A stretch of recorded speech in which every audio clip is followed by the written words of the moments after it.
Hello everyone, welcome back to my channel. My name is Dr. Nisha and in today's video lecture we are going to study a new topic or a new drug that is Asterias rubens. ठीक है, तो Asterias rubens ये जो remedy है ये एक keynote remedy है जो कि 2 और 5 मार्क्स के लिए पूछी जाती है फाइनल ईयर के स्टूडेंट्स को, right? So let's see the common name first. तो एस्टेरियस रूब्रेंस, इसका कॉमन नेम हम कैसे याद रखेंगे? तो ये जो रेमेडी है ना, ये फिश रेमेडी है, ठीक है? तो इसका सब कुछ फिश के रिलेटेड ही होगा, फिश ग्रुप के रिलेटेड ही होगा. सारे के सारे कैरेक्टरिस्टिक सिम्टम्स या फिर सारे के सारे आपको मेंटल्स भी दिखेंगे तो भी वो सारे के सारे फिश ग्रुप के ही दिखेंगे. सो इसके नाम में देखो, एस्टेरियस रूब्रेंस, स्टार स्टेर स्टेर, ठीक है? तो star fish, okay, mostly ends फिर ऐसे स्टार से मतलब जो भी ऐसे प्रोनाउंसिएशन आता है ना, मोस्टली वो ना थोड़ा थोड़ा फिश ग्रुप की रेमेडी से. This is my personal view, ठीक है? मतलब आज तक मैंने जैसे पढ़ाई की है तो वैसे मैंने पढ़ा है तो वैसे ही मैं बोल रही हूँ, not compulsion, right? So star fish, फिर पेट्रोज. इन दिस मतलब प्रूवर यू कैन रिमेंबर और यू विल नॉट, कोई मैटर नहीं करता. रेडिएटा, ठीक है? सो एस्टेरियस रूब्रेंस, सो जो रूब्रेंस का आर है तो उससे आपको पता चलेगा that is the family is radiata, ठीक है? अभी देखते हैं introduction. This drug is prepared from star fish belonging to the natural order of Radiata, so it shows its pathogenic relationship to Sepia and Murex. As we know, the Sepia and Murex are the again fish group ka remedy.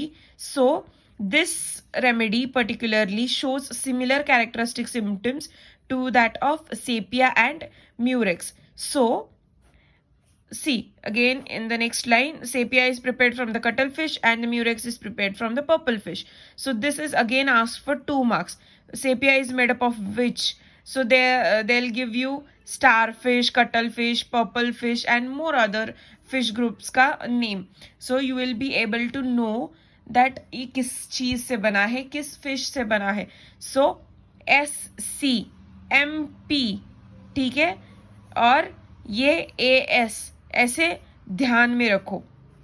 ऐसे कुछ तो mnemonics आपको prepare करने पड़ेंगे हर एक चीज के लिए और वो निमोनिक्स आपको याद में रखने पड़ेंगे, ठीक है? तो ऐसे कुछ बना के आप लोग याद में रखो. द स्पीयर ऑफ एक्शन अभी देखेंगे. तो स्पीयर ऑफ एक्शन मोस्टली कहाँ पे रहेगा? तो सर्कुलेशन पे रहेगा, नर्वस सिस्टम पे रहेगा, यूट्रस पे रहेगा एंड रेक्टम पे रहेगा. मतलब फीमेल सेक्सुअल ऑर्गन पे रहेगा और रेक्टम पे रहेगा. ये रेमेडी किस तरह का डिस्टर्बेंस करती है सर्कुलेशन में? तो pulsating type of disturbance. Pulsating मतलब थ्रॉबिंग. आप अगर यहाँ पे वेन पे हाथ लगाओगे तो वेन कैसे आपको फील होगी? थ्रॉबिंग टाइप, ठीक है? तो वो कैसे थ्रॉब करती है, आपका हार्ट बीट कैसे रहता है? थ्रॉबिंग टाइप ऑफ बीट्स रहता है. कभी कभी आपका सिर में दर्द होता है तो कैसे आपको लगता है? एकदम ऐसे कुछ तो भारी भारी सा रखा है अपने सिर में और ऐसे लगता है कि कुछ तो पल्सेट हो रहा है, थ्रॉब हो रहा है, कुछ तो धड़क रहा है आपके सिर में. तो वो जो रहता है ना, वो एक नस बोलते हैं हम लोग, मतलब वर्नाक्युलर लैंग्वेज में हम लोग बोलते हैं कि मेरे दिमाग की नस अभी फट जाएगी इतनी, तो वो ऐसे ऐसे ऐसे कर रही है. हम लोग कुछ हाथ से बातें करेंगे कि ऐसे ऐसे हो रहा है मेरे सिर में, ऐसे ऐसे कुछ बोलेंगे. So that type of pain is called as pulsating type of pain, ठीक है? And then again I told you that congestion in head. Congestion मतलब कुछ भारी भारी सा, कुछ एकदम ऐसे पकड़ के प्रेशराइज्ड करके रखा हुआ कंजेस्टेड थिंग जो है ना, वैसे वाली फीलिंग रहेगी हेड में. मतलब अब हम लोग अगर एक गोनी में बहुत सारा माल ठूस रहे, so that will be congested thing. So that type of a congestion, headache or the head will be present. Then वही congestion feeling womb में भी रहेगी और chest में भी रहेगी, ठीक है? Then acting on female genital organ or female sexual organ, it produces great excitement. Again, it will show the pulsating, contracting and the congestion thing in the female sexual organ itself. Now constitution.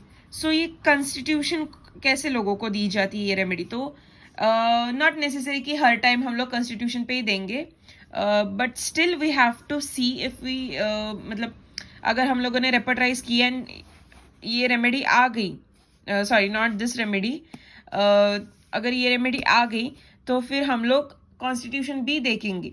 Flabby, then lymphatic constitution with red face. ठीक है. Then temperament. कैसा temperament है? तो irritable temperament है. Diathesis है तो psychotic diathesis. ठीक है, ये याद में रखना, साइकोटिक डायथेसिस, बिकॉज साइकोटिक मायाजम भी है और वो साइकोटिक डायथेसिस शो करता है. फिर सोरिक मायाजम भी बैकग्राउंड में है. मोस्टली सबके बैकग्राउंड में सोरिक मायाजम होता है because it is a mother of all the miasms. Still we have to mention particularly because it shows the signs and symptoms of psoric miasm. मतलब it covers the signs and symptoms of psoric miasm, right, with the psychotic miasm, but most dominating is psychotic. Then guiding symptoms में क्या दिया गया है? easily excited by any emotion. तो fish group की जो remedy है ना वो बहुत ज्यादा इजीली इमोशनल, बहुत ज्यादा इमोशनल रेमेडी रहती है. कुछ भी ऐसे अगर बोल दो ना, मतलब हम लोग अगर फिश का कैरेक्टरिस्टिक देखेंगे, फिश के अगर हम लोग बहुत ज्यादा पास में भी चला जाए तो फिश डर जाता है और ना भागने लगता है इधर उधर. So that is what the excitement level present in the people also, the fish group patients also. So they are very easily excited and easily getting emotional. ठीक है. देन स्पेशली बाय कॉन्ट्राडिक्शंस, उनको contradictions बिल्कुल भी पसंद नहीं है, उसकी वजह से वो बहुत ज्यादा इमोशनल हो जाते. फिर sanguineous constitution of congestion of brain. Then heat of head. ध्यान में रखना ये सिम्टम जो मैंने स्टार किया है, heat of head as if surrounded by hot air. मतलब अभी देखो कैसे फील होता है उन पेशेंट्स को. हम लोग पता है लड़कियां है ना हेयर ड्राई से ब्लो करती है उनके बाल, तो वैसे वाला फीलिंग जो होता है ना, तो this feeling is present in this particular remedy. Hair dryer जैसे लगाया साइड में with the congestion of head, ऐसे प्रेजेंट रहता है with the heat of head. मतलब सिर भी गर्म है और साइड से हेयर ड्रायर जैसी हॉट हेयर एयर भी चालू है और अंदर कंजेशन भी है हेड का. सो ये टाइप की जो फीलिंग होती है, ये टाइप का जो हेड पेन होता है या फिर हेड का साइन होता है, सेंसेशन होता है, तो वो प्रेजेंट रहता है इस रेमेडी में. फिर apoplexy, red flash, red face, then pulse hard, full and frequent. HFF pulse कैसे रहेंगे? तो पल्स का भी क्वेश्चन आता है, how are the pulse? So pulse are hard, full and frequent. Then gait is unsteady gait. Muscle refuse to obey the will because it acts on the nervous system, so this signs and symptoms are seen. Apoplexy, again it acts on the nervous system, twitching over the whole body 4 or 5 days before the attack. ठीक है. Then constipation, अभी ये rectum पे act करेगी तो obstinate constipation रहेगा, मतलब जिद्दी वाला, मतलब होगा ही उनको कॉन्स्टिपेशन, और वो बहुत ज्यादा हार्ड स्टूल्स रहेंगे and very hard to remove. ठीक है. Ineffectual desire with hard round ball like stool.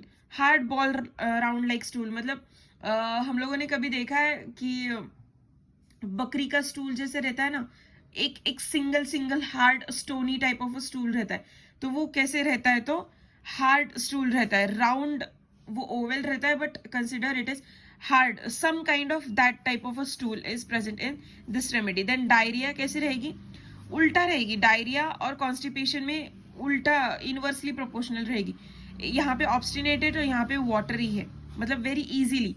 तो brown in colour, gushing out of violent jet. मतलब हम लोग जैसे जेट बोलते हैं ना, ऐसे मतलब कोई इंजेक्शन ले लो और इंजेक्शन को हम लोग प्रेस करेंगे तो वो कैसे प्रोजेक्टाइल मोशन में निकलेगा वो उसकी जेट से. So that type of diarrhoea are present in this particular remedy. So I hope you understand this remedy. If do, then do like, comment and share. Also consider subscribing to my channel. Thank you.